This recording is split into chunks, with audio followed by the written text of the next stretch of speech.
requires an economic environment that supports resilient supply chains and multilateral trade rules that facilitate the movement of agricultural and food products. Trade must serve as a driver of food security, not a barrier.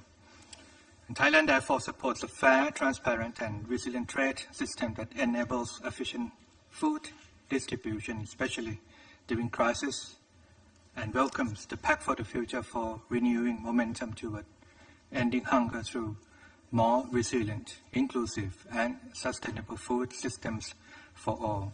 And lastly, Mr. President, collective climate action must be implemented to safeguard global food security.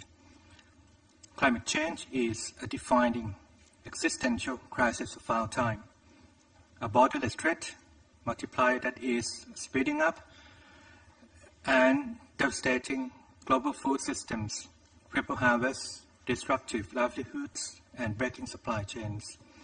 No nation can confront this challenge alone. The international community must act with urgency, unity, and determination to strengthen climate resilience and protect the global food supply. And to this end, Thailand reaffirms that the UNFCCC and its Paris Agreement must remain the cornerstone of global climate governance. We must advance both mitigation and adaptation in line with the principle of common but differentiated responsibilities. We call on developed countries to fulfill their financial commitments to support climate action in developing nations. Thailand remains firmly committed to achieve net zero greenhouse gas emission by 2050 through smart agriculture, energy transition, green financing, and robust emissions legislation, supported by the establishment of the Department of Climate Change and Environment under the Thai government. Mr. President, the challenges before us demand collective efforts, decisive actions, and unwavering commitments. Thailand remains fully committed to working with all member states and the UN system to strengthen humanitarian protection, build sustainable and resilient food systems, and advance climate action for all. Thank you very much for your kind attention. I thank the representative of Thailand for the statement, and I'll give the floor to the representative of India. Mr. President, India thanks the Republic of Sierra Leone for convening this timely and thoughtful debate. The theme goes to the heart of one of the most pressing humanitarian challenges of our times, the growing prevalence of hunger in regions afflicted by conflict. Let us be clear, food insecurity is one of the most devastating consequences of conflict. It arises when violence and political instability disrupt agriculture, displace communities, destroy infrastructure, and impede humanitarian access. It is a manifestation of governance breakdown and prolonged insecurity. We must distinguish between addressing violations of international humanitarian law, which falls within the Council's purview, and building food-secure, resilient societies, which requires the long-term coordinated engagement of the UN development system. The use of starvation as a weapon of war is unequivocally prohibited under Resolution 2417 and the Geneva Conventions. Mr. President, armed conflict disrupts food systems by destroying infrastructure, blocking markets, and displacing communities. Mitigating these impacts depends on restoring peace, strengthening governance, and rebuilding national capacities. The Council's role should remain focused on facilitating humanitarian access and ensuring that its own measures, including sanctions, do not impede food assistance. Food insecurity is most often a consequence of instability and underdevelopment. The sustainable path forward lies in reinforcing social protection systems, climate-resilient agriculture, and livelihood programs through the UN Sustainable Development Cooperation Framework and national strategies. Mr. President, national governments bear the primary responsibility for ensuring food security and the resilience of their food systems. Regional organizations can complement these efforts by promoting cross-border trade, early warning systems, and transport corridors. Countries must Above all, respect international humanitarian law and guarantee safe humanitarian access. To improve access in conflict zones, coordination through the UN Office for the Coordination of Humanitarian Affairs and the World Food Programme's logistics mechanisms remains the most effective channel. The Security Council should also support deconfliction arrangements. Looking ahead, innovation must come from within the development sphere. Anticipatory action financing, climate-smart agriculture, digital supply chain platforms, and South-South knowledge partnerships can all strengthen resilience in fragile contexts. Predictable, concessional finance, consistent with the outcomes of the 4th International Conference on Financing for Development, is essential to scaling up such efforts. Mr. President, India firmly believes that peace, development, and food security are interdependent. The Council should support an enabling environment for development actors to function effectively, while the General Assembly, ECOSOC, and Rome-based agencies lead the substantive response.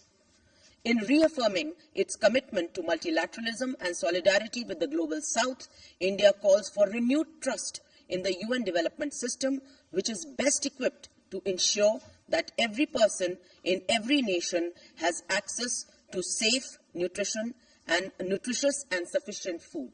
Thank you. I thank the representative of India for the statement. I now give the floor to the representative of Switzerland.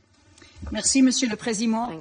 Permettez-moi d'exprimer d'abord la gratitude de la Suisse pour le thème de ce débat que nous considérons comme étant de la plus haute importance, car les conflits demeurent le principal moteur de l'insécurité alimentaire mondiale.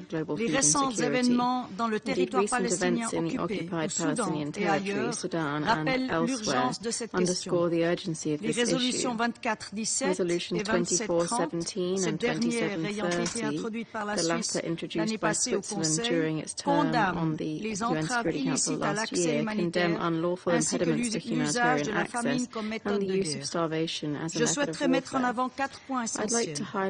Premièrement, il est essentiel de renforcer l'alerte précoce et la diplomatie préventive pour éviter que l'insécurité alimentaire ne se transforme en facteur de conflit. La Suisse encourage le Conseil à mieux intégrer l'analyse des risques liés à la sécurité alimentaire dans ses mandats et à coopérer étroitement avec les acteurs et actrices humanitaires du développement et de la consolidation de la paix.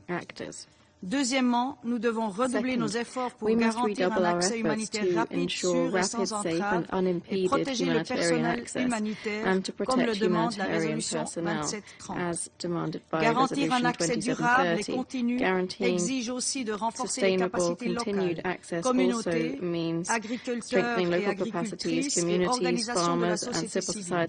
Ceux-ci jouent un rôle clé en tant que première répondante et constituent l'épine dorsale des systèmes alimentaires en temps de crise. Troisièmement, nous appelons toutes les parties au conflit armé à respecter le droit international humanitaire.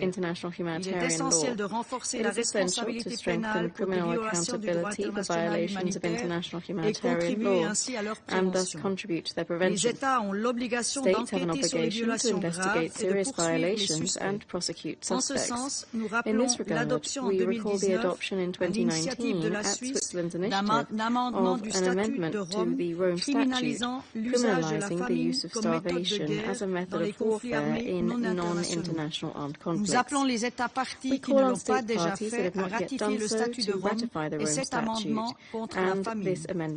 Quatrièmement, il ne peut y avoir de sécurité alimentaire durable sans solution politique aux conflits. Les processus de paix soutenus par ce Conseil doivent intégrer la sécurité alimentaire, l'accès à l'eau et la relance des moyens de subsistance comme piliers de la reconstruction et de la réconciliation. Dans ce contexte, la Suisse agit concrètement par ses programmes combinant aide humanitaire, développement et consolidation de la paix, notamment au Soudan du Sud et au Yémen. Ces actions aident les communautés à reconstruire des systèmes alimentaires durables et à renforcer la résilience, notamment grâce à la participation des femmes et des jeunes. Monsieur le Président, pendant notre mandat au Conseil de sécurité en 2023 et 2024, la Suisse était au point focal informel sur le lien entre conflit et faim. Nous avons toujours plaidé pour une action collective qui s'attaque aux causes profondes de la faim dans les contextes de conflit, en veillant à ce que la prévention, la protection des civils et l'accès humanitaire restent des priorités. Le lien entre conflit et faim est évident comme notre responsabilité collective. Unissons nos efforts pour qu'aucun être humain ne soit affamé par la guerre. Je vous remercie. I thank the representative of Switzerland for the statement. I now give the floor to the representative of Mozambique. Thank you, Mr. President. Mr. President, I wish to thank the Sierra Leone presidency for convening this timely debate, and we are honored to have His Excellency President Julius Maada Bio. We also commend the briefers for their compelling insights on this important issue. Mr. President, the evidence is stark. The 2024 Global Report on Food Crisis reveals that over 295 million people, mostly women and children, now face acute food insecurity, driven primarily by conflict and deliberate access denial. Gaza and Sudan present catastrophic situations where starvation is wielded as a weapon. Famine is not simply a natural disaster. It is a political choice.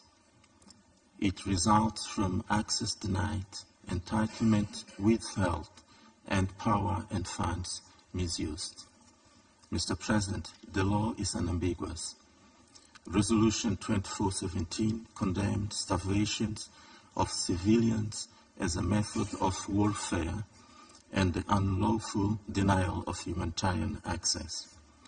Resolution 2573 requires protecting civilians' infrastructure critical to survival.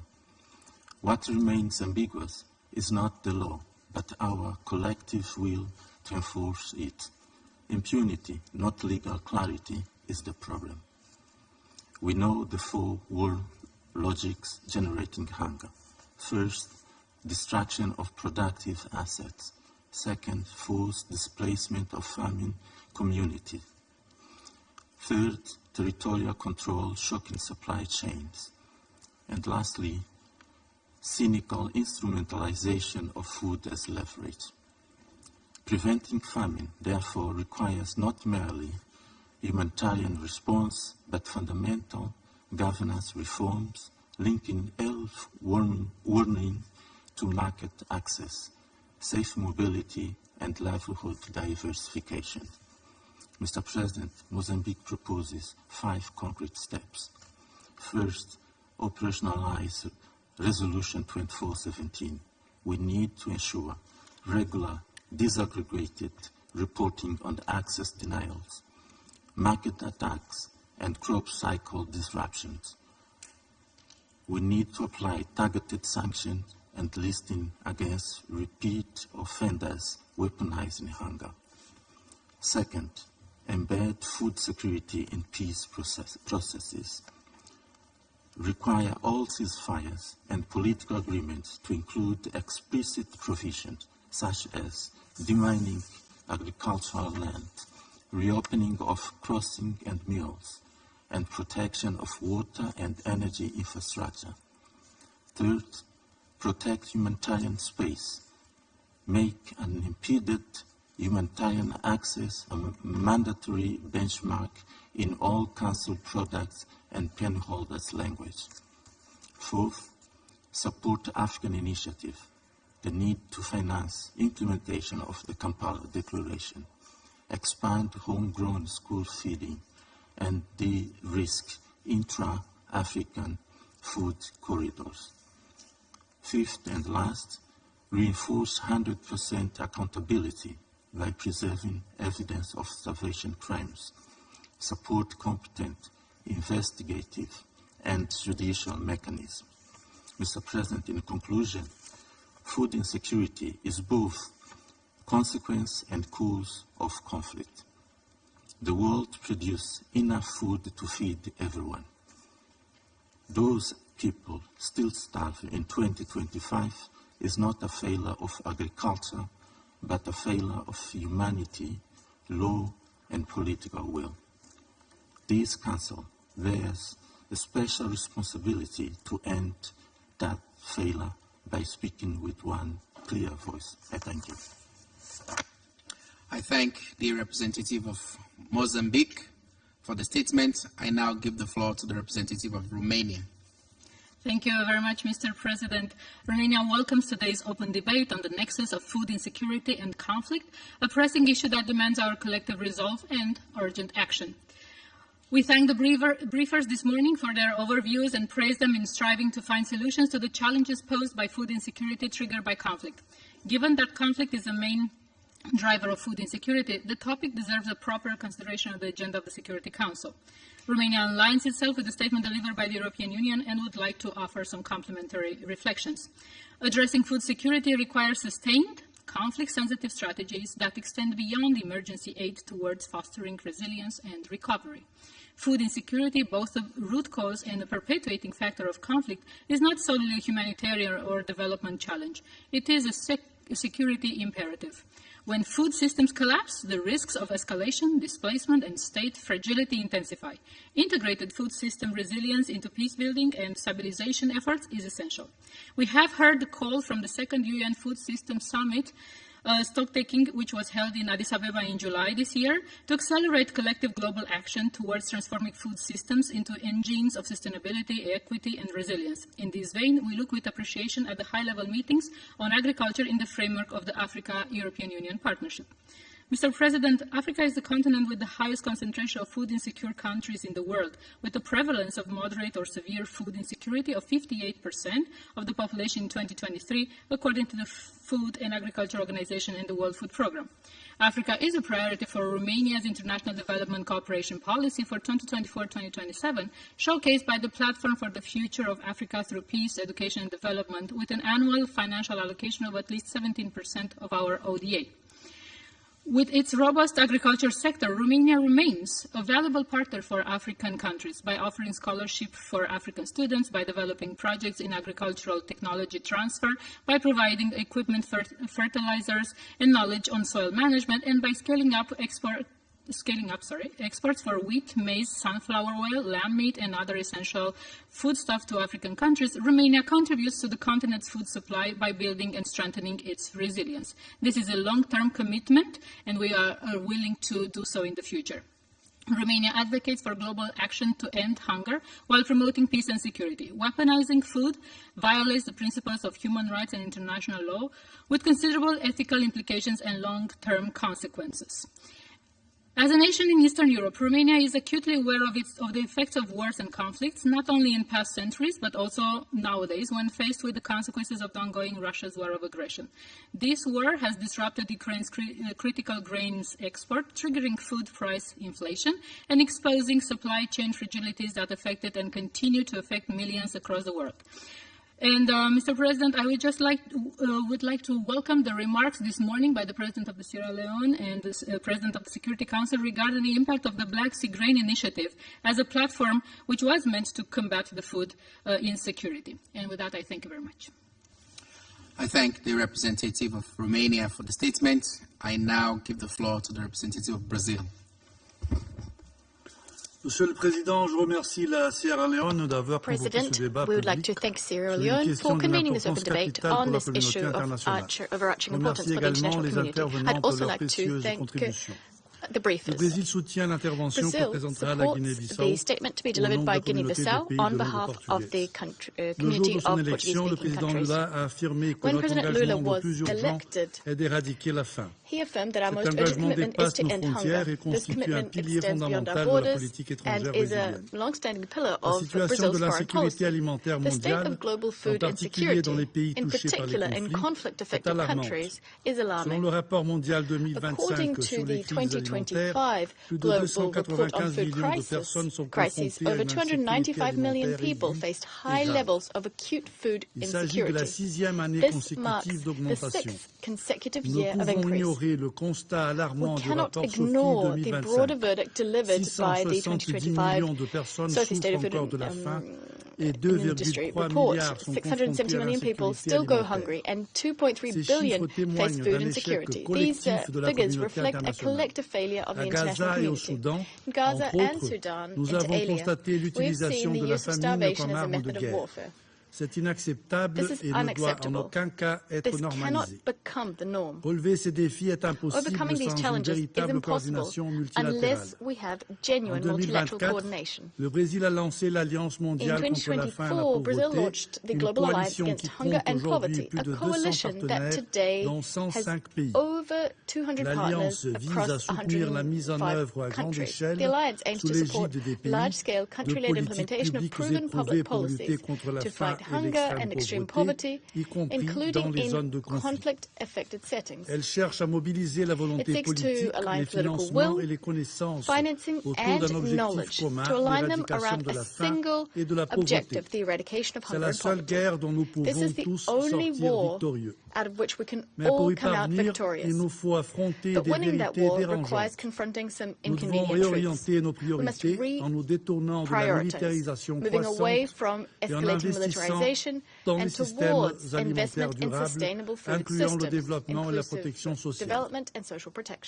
Monsieur le Président, la situation est encore plus sombre dans les pays touchés par un conflit. Les conflits armés demeurent des facteurs clés de la faim et de l'insécurité alimentaire, piégeant des populations dans des conditions de vie qui se détériorent.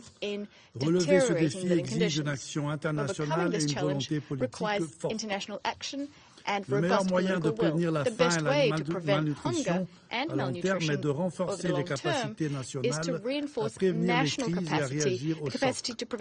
Nous devons également veiller à ce que les États membres aient la capacité de construire des systèmes et des marchés agroalimentaires résilients, par exemple en éliminant les obstacles au commerce des produits alimentaires et en garantissant l'accès universel à la protection sociale.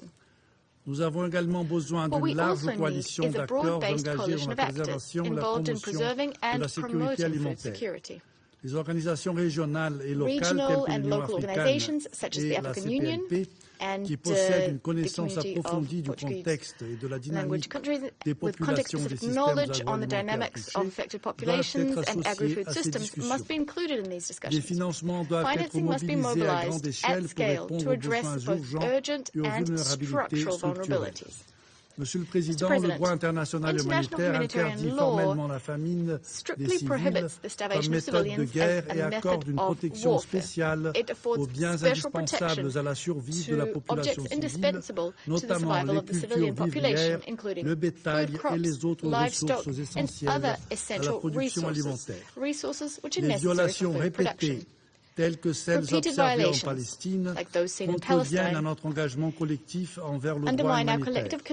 Ces violations doivent être fermement condamnées et faire l'objet de mesures de responsabilisation appropriées. Les besoins humanitaires doivent être satisfaits sans entrave et de manière impartiale, et le Conseil de sécurité doit user de son influence politique pour promouvoir des solutions permettant d'atténuer l'insécurité alimentaire engendrée par le conflit. Monsieur le Président, notre réponse collective à ce défi doit s'appuyer sur les trois piliers de l'ONU. Il est impératif d'intensifier les efforts pour développer l'assistance technique, réformer les mécanismes commerciaux et garantir le financement de l'accès au marché, d'une agriculture résiliente face au changement climatique, du développement durable et d'une relance inclusive. Le renforcement des partenariats entre les gouvernements, les organisations internationales, le secteur privé et les communautés est essentiel pour amplifier ces solutions. L'Alliance mondiale peut servir de catalyseur à ces efforts en assurant la coordination des actions entre les piliers humanitaires, de développement et de paix. Le Brésil restera pleinement engagé sur ces fronts et continuera de défendre fermement le droit de chaque personne à une alimentation suffisante, nutritive et adéquate. Je vous remercie. I thank the representative of Brazil for the statement. I now give the floor to the representative of Iceland. Mr. President and members of the Security Council, I deliver this statement on behalf of the Nordic countries, Denmark, Finland, Norway, Sweden, and my own country, Iceland. We thank Sierra Leone for organizing this briefing and the briefers for sharing their insights. Conflict remains the primary driver of acute food insecurity globally, and at this very moment we see famine in both Sudan and Gaza.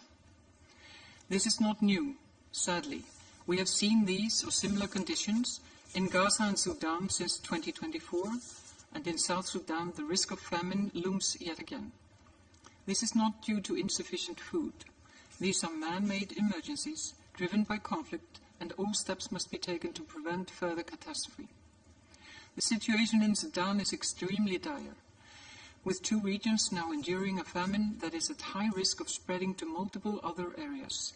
Levels of malnutrition are extremely high, with millions of people affected, leaving women, children, and the elderly in highly precarious condition.